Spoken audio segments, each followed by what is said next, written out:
Hello and welcome back to Crafted by Corie. If you're new, I'm Corie. Welcome to my channel, and if you are returning, thank you as always for being here.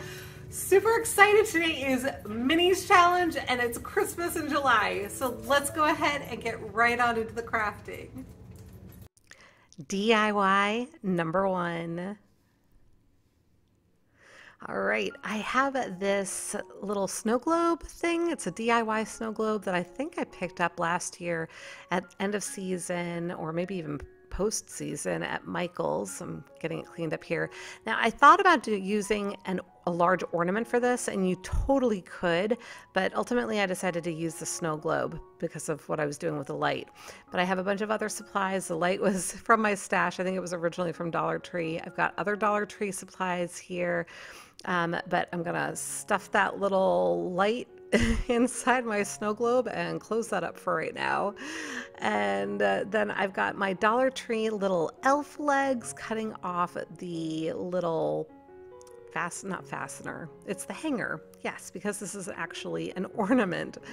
And then I wanted the legs to be going, the feet to be going opposite ways, and they weren't. So I just cut off his little leg, and I'm gonna tuck it back up in there with some hot glue. And no one will ever know that it wasn't like that to begin with. So I've got that put together the way I want it, with the feet going opposite directions, and now I'm just going to secure the snow globe right on top of there.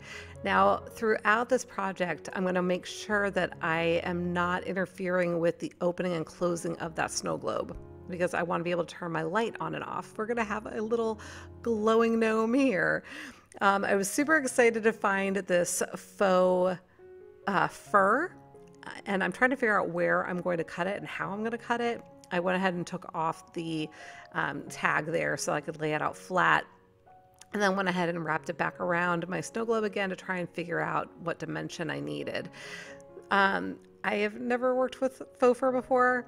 I have no idea if I'm doing this right as far as trying to figure out where to cut it. I'm kind of like using my scissors as a comb. If you guys have tips, if you've used faux fur, and I'm sure I'm doing this wrong, but leave me a comment and let me know what I really should be doing with this. But I went ahead and cut off my strip, and I'm going to apply it to the snow globe.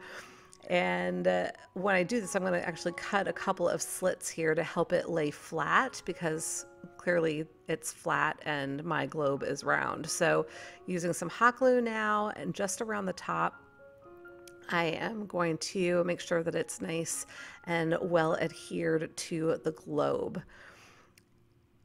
And I just thought that this was so fun. I really enjoyed this project, and I am so happy with how it turned out. I cannot wait for you to see it. So I hope you'll stick with me here. But I'm going to cut off another little piece of the faux fur to hide the back, or cover up the back, I should say. Finish off his little head with his hair. And this faux fur, I'm trying to remember where I got it. It might have been at Michael's. I think it must have been at Michael's. And I think the original price on it was $3.99. I probably got it on sale, because I tend to try to get things when they are on sale. But now I'm going to take one of my socks. These are Dollar Tree socks, and you can see I'm just cutting it off at the top of all the stripes.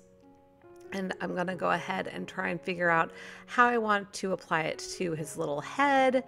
And I'm trying to decide whether I want seams, if I want that little heel piece, what I want to actually do with this little hat of his.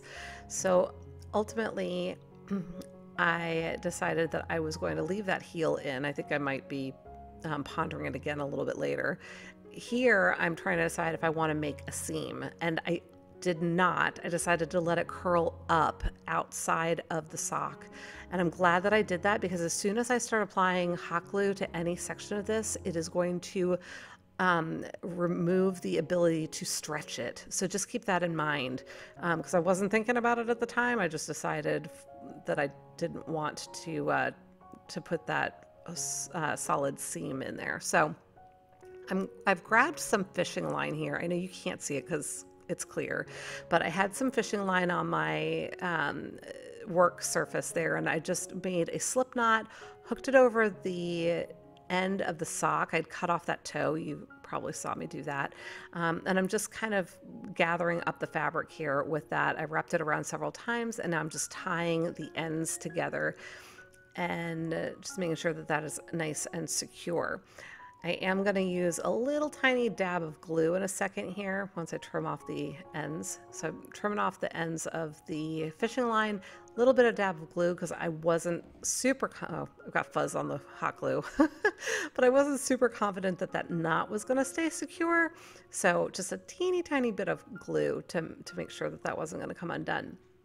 And I'm kind of like spreading out the little knobby there at the end. I'm not sure what I'm doing now, but I'm going to go ahead and grab one of my little pom-poms. This is from the Dollar Tree, so that whole little set was probably $1.25. And again, fluffing out the end of that to have a flat-ish surface for my pom-pom to stick in. So I just thought it'd be fun to have kind of like a little flowery opening with the pom-pom coming out. And then I am going to, again, decide whether or not I want that heel in there. But I did like the way that it caused it to bend naturally with the little gnome hat. So I don't know. I could have gone either way on this. Ultimately, I decided to leave it, and I'm just going to go ahead and stuff my little hat with fiberfill. So getting all the stuffing in there.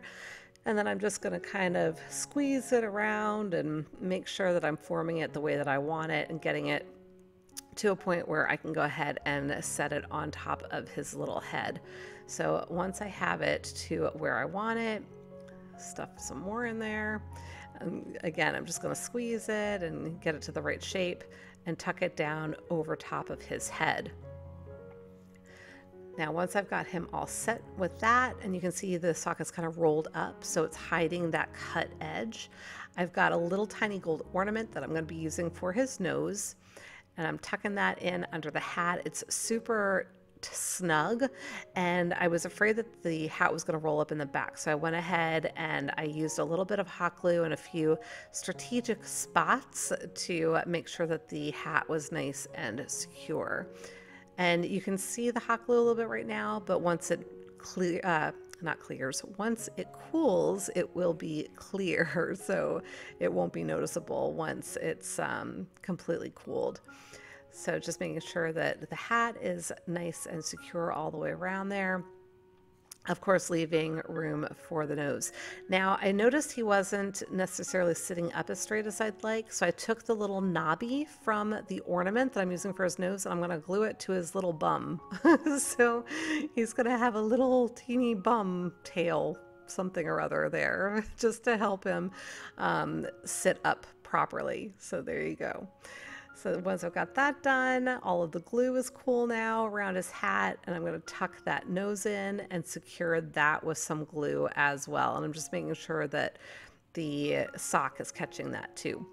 Now I've got another set of socks. I'm going to be using that toe that I cut off, but I've also got these red socks from the Dollar Tree as well, and I'm going to make him some arms. I thought he was super cute already, but then after I was admiring him for a little while, I was like, you know what, dude needs some arms. So so we're going to make him some arms. Cutting off at about the ankle. I'm going to use the top section of this sock now, and I'm going to go ahead and start by cutting along the folds on either side so that I have two sections of sock. I was having a little trouble with my scissors with this for whatever reason, but going to fold it lengthwise. I'm trying to remember which side is inside out there. And then just using the hot glue, running a bead of glue all along the edge there, and just going to press that down and make sure that it seals. And then while those are cooling, I did that with both of those, I'm going to go ahead and cut my little sock toe as well. I'm going to cut it right along the seam. I'm sorry if you can hear Sammy's collar. There he goes, shaking. So a little ambient noise. Sorry about that. Because he is, of course, hanging out with me here. But these little sock pieces, I'm going to do the same thing, just running a bead. This is going to be the little mittens. So once everything is cool, turning the little arms right side out. And then I'm going to be tucking the little mittens right over top of the ends of the arms. So just like that. But I decided the mittens did need a little seam, so I just wanted to make sure that I had a nice clean edge there. Not sure why I decided to do it that way, because it's occurring to me now that I probably could have tucked it inside the red little arm instead of outside. So something to keep in mind. Like, I could have tucked it into the sleeve and had the sleeve coming down over it, and I had left that good edge from the sock. So that probably could have worked just as well, if not better. So live and learn. It just occurred to me as I was watching this to do the voiceover. So that's another option for you. But I'm going ahead and securing my little mittens to the outside of his arms, and then I'm going to stuff his little arms and mittens. I'm making sure that that fiber fill is getting all the way down into the little mitten. And I'm going to tuck his arms up underneath his hat. And once I've got that where I want it, I'm just going to check him out, and then I'm going to grab my hot glue gun, and I am going to go ahead and seal that right underneath the hat and just hold that down, making sure that it is secured and that it's not going to go anywhere. I did move some of the stuffing down over top of the red sleeve, just at that shoulder area, because it was kind of showing through his hat a little bit, and I didn't want the red to be seeing through the hat. So I'm just adding a little bit more stuffing in there for the same reason.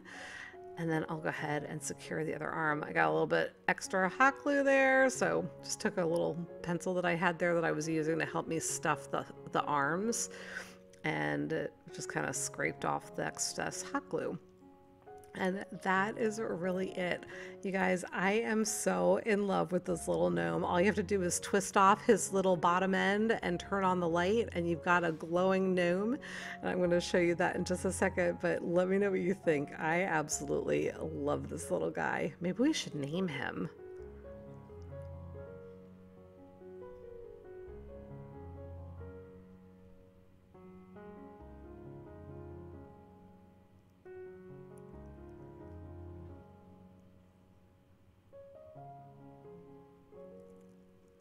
Now, as I mentioned earlier, today is the Minis Challenge, and I am so excited because we have a complete playlist full of inspiration. There is a link to it in my description box, so I hope you'll check it out and give everybody some love. And if you'd like to join us next month, the challenge is going to be fall. DIY number 2. All right, I have a piece of Cricut vinyl that I've had in my stash for a while, a little Mary cutout that I got from my sweet subscriber, Rose. I was going to say sweet friend. She is a sweet friend as well. And then I think that little, I'm going to call it box for lack of a better term, it was also from Rose. So I've had them in my stash for a little bit. I'm giving the Mary cutout a coat of Adirondack white chalk paint. While it was drying, I'm taking the little screws out of my little box. Like I said, I don't know what you would call this. A shelf sitter? I don't know. But I thought that little piece of paper might have just been tucked inside of there. No, it was glued down. So I sanded it, and then I tried to wipe up my mess, and then I sanded it some more, and then I wiped it some more, and yeah, eventually I got it to where it was nice and smooth and I had a good working surface. So once that was done and it was dry, I went ahead and I lined it up in the corner of my vinyl, and I'm using that grid pattern to cut this out nice and even. I did cut it a little bit larger than what the box required to cover the top surface, but I figured it'd be easiest to do it that way, and that way I can make sure that I have exactly straight edges on all 4 corners. And I'll show you, or all 4 sides, and I'll show you that in a minute. But I decided I did not want to leave the box natural the way I originally thought I might. So again, with the Adirondack white chalk paint, I am having time trying to talk tonight, so bear with me. But I did just that edge and then the inner edge. Once it was dry, I did make sure this was dry. I'm lining up the the edges, I can't think of the word I'm trying to say. The ones that I did not cut, the ones that I know are perfect. I lined those up first. Then I was using my little tool there. I was being careful because I noticed I was starting to damage the vinyl at the edges. So just be careful of that. And then I grabbed my self-healing mat and my X-Acto knife, and I'm just gonna run right along the edge there and trim off that little bit of excess vinyl. And that way all of my edges are perfectly straight and lined up.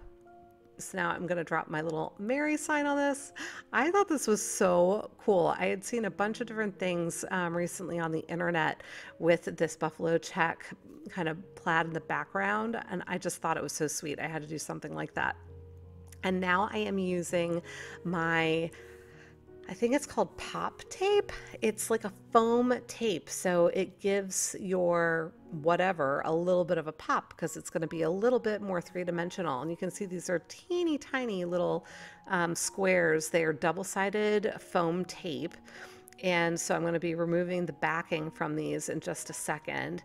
I would say they're probably about maybe 1/8 of an inch thick. Maybe only a 1/16th, but it's just a little bit of a pop to give it some dimension. And I'm going to get this all lined up. The buffalo check is a huge help in making sure that I am even.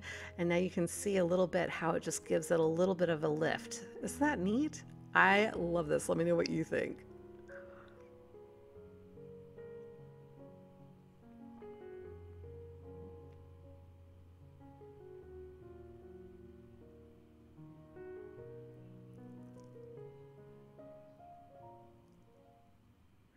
DIY number 3.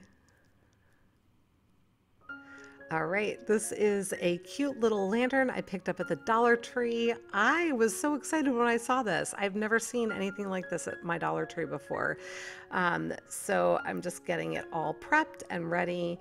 And I'm gonna start out with a couple of really good coats of my white acrylic, this is not chalk paint, this is white acrylic paint. This is titanium white by Arteza. I just gave it a couple of coats until I had it the way I wanted it. And now from the Dollar Tree, I've got these evergreen ties, and I'm going to be using these. And I don't know why I decided to cut this, you guys. I should have just wrapped it around. I do end up doing that with the top part of this, but for whatever reason, I decided to cut this down for the bottom part.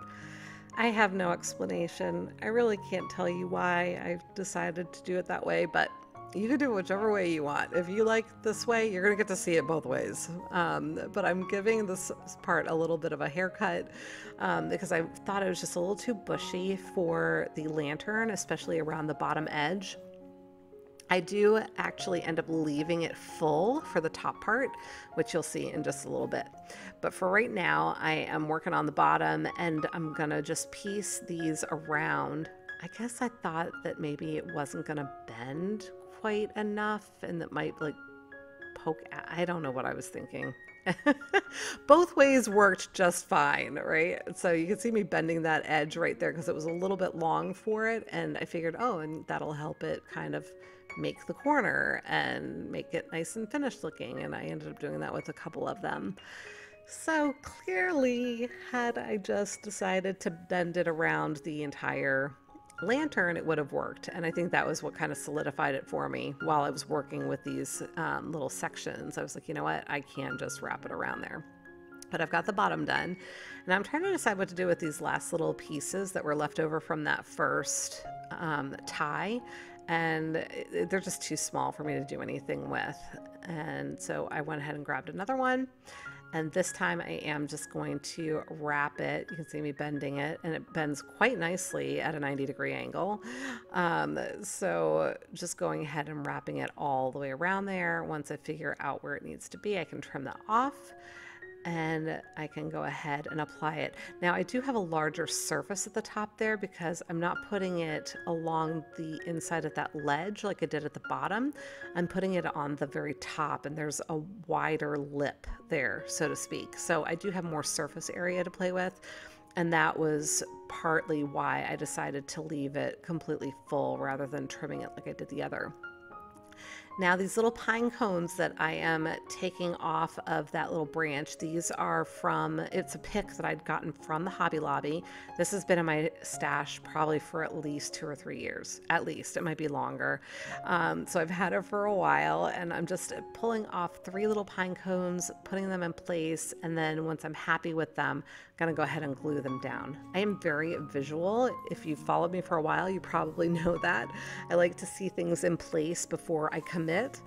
So once I had them the way I wanted them, I went ahead with my hot glue and got those secured. And now I'm gonna do the same thing with some of these little berries. I just pulled these off of a pick that's from the Dollar Tree that I'd gotten probably, again, either a year or 2 ago.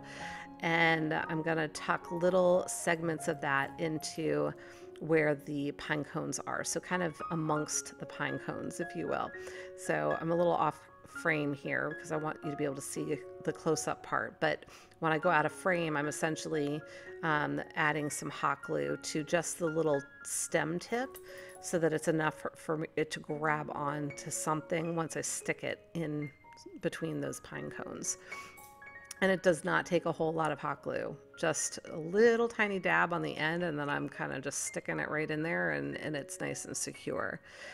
So once I have all the little berries on there, at first I thought that was all I was going to do, but I decided it needed something. It was just too dark, so I grabbed these little ball silver blingy things. I don't even know what you call that, but this is from the Dollar Tree, and I just kind of pulled it apart.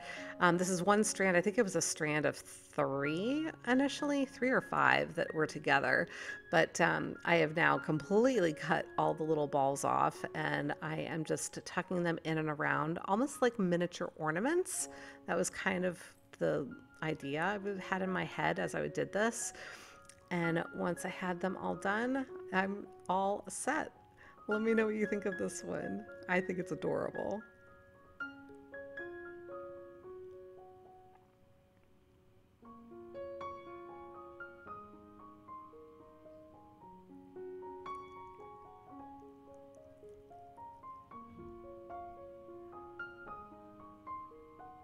And now it's time for a shout out timeout.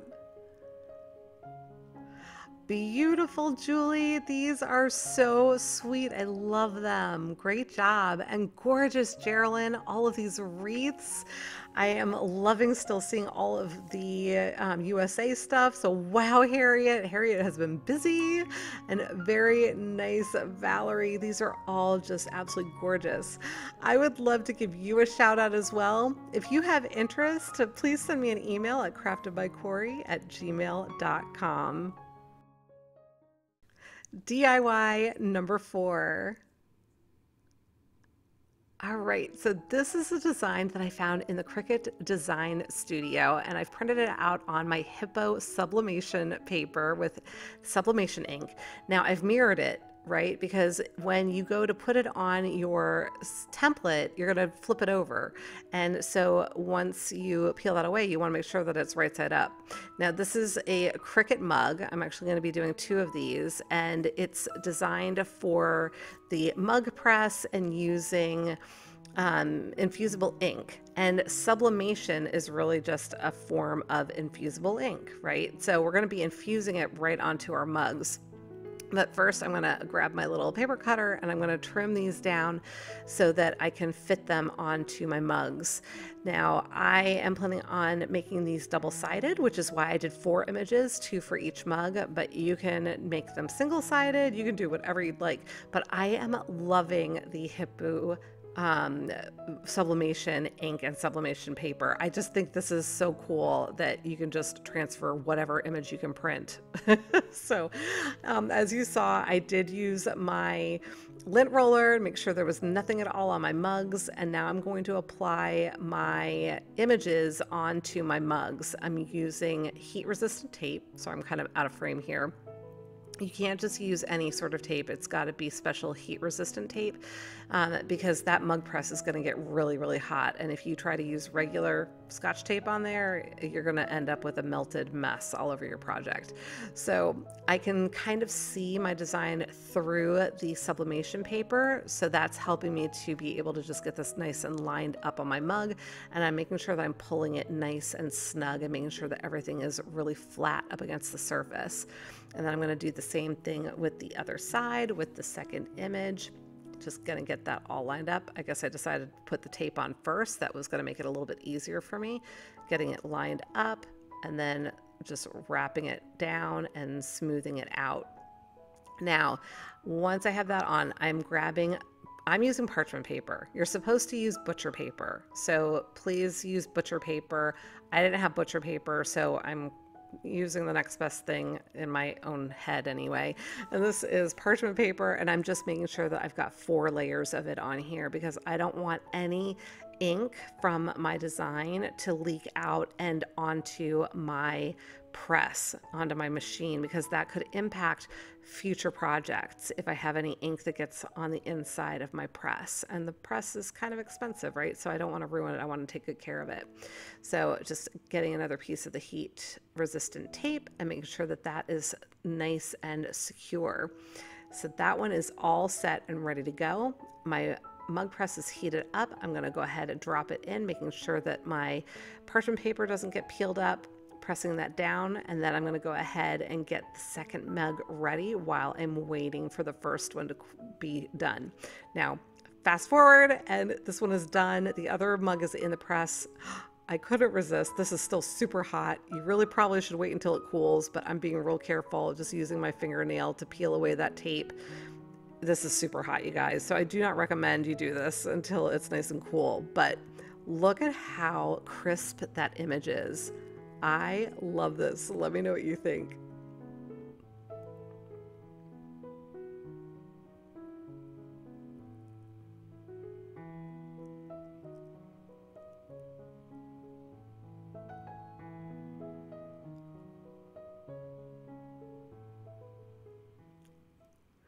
DIY number 5. All right, I have a mini rolling pin for this next project. I have my Adirondack white chalk paint as well as my crimson chalk paint. And yeah, so I'm giving my roller a good coat of the white. I'm not so worried about the little handles right now because I'm going to be going over that with red. I thought at first I was going to use the crimson, and then I thought, you know what? I'm going to use one of my paint markers because it'll be easier for me to write on it, and I want it to be the same color. It didn't occur to me that I might have a darker red. This is the Ferrari red. It's a little bit more orange, and I'm working with it, and I'm like, ugh, I don't know, you guys. It wasn't that deep Christmassy red that I really wanted to use, right? It was a little bit too orange. I needed something a little bit more blue. Now, I couldn't get all the way into the edge with the paint marker. That's why I've got that little paintbrush there. And so I was kind of using that to help me get down into the edge. And this little paintbrush, I don't know what it's actually called, but I think of it as like a calligraphy paintbrush. It's like one that suddenly I decided I could draw with, or not draw, but write with, or draw my letters with. Yeah, it turned into a little bit of a hot mess because I don't know if it was the way that I was lifting the brush at the bottom of the strokes. You can't see it here at this angle. You'll be able to see it a little bit later when I'm dissecting my work. But it's not going well at the bottom there. I had corrected the N a little bit, and then I tried the O, and you could see I'm already kind of messing up. Yeah, I was struggling with this. Now, I am going pretty slow here, keeping in mind that this is sped up to almost 3 times normal speed. So you can tell, yeah, I don't have a lot of experience trying to write letters with a paintbrush. I think this is definitely the right tool, and with more practice, I probably would do fine. And perhaps on a flat surface, it would be easier. I don't know if it's because this is curved that I was having issues down at the bottom of my letters. And again, you'll see what I'm talking about in a little bit. But I wasn't real thrilled with it.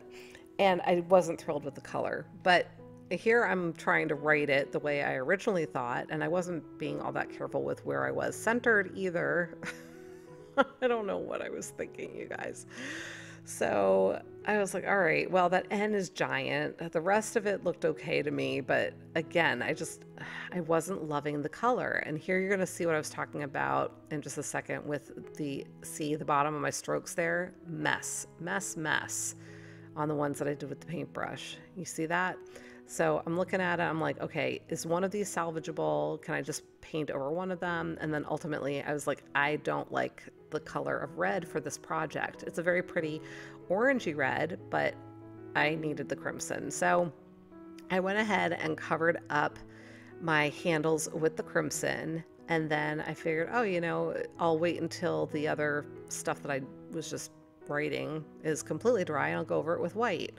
Well, best laid plans, it started coming right through my white paint. It was completely dry, but it still started coming through. So I tried wiping it off. I'm like, how do I clean this up? I figured rubbing alcohol, why not?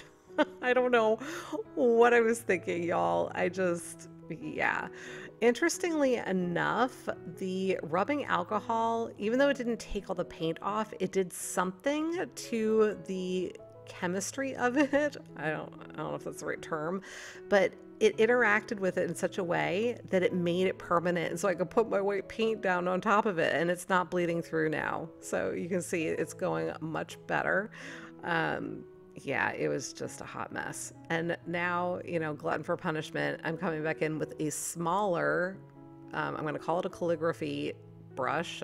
I don't know what this really is, but it's a really tiny, thin paintbrush. And I'm using my crimson this time. Again, I should have paid a little bit more attention to what I was doing with the spacing because now I'm kind of too far over to the left.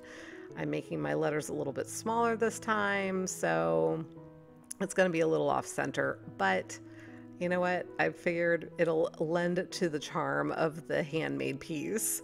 So I'm just going to go ahead and write in Noel, and that is going to do for this one as far as the painting goes.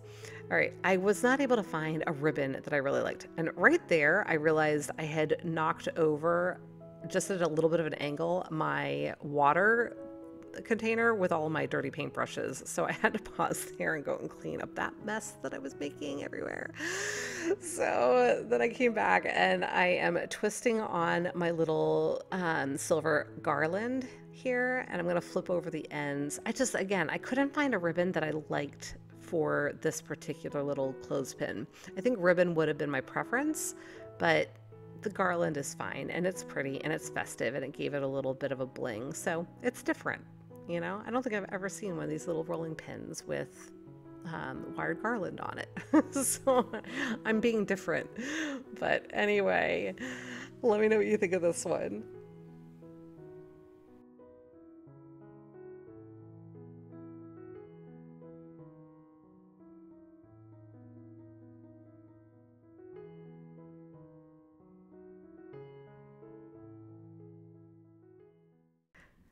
And here we are with the final reveal.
Okay, everybody, that's it for today. I hope that you enjoyed the projects. If you did, remember to give me a big thumbs up. Leave me a comment, just say hi, or let me know which one you liked the most. And just a reminder to check out the playlist. There is a link in my description box, and you are going to find all kinds of wonderful Christmas and July inspiration for your tiered trays or just other little areas where you'd like to have minis. So until the next time, be well, be kind, and make it a great day. Thank you so much for watching. Take good care. Bye.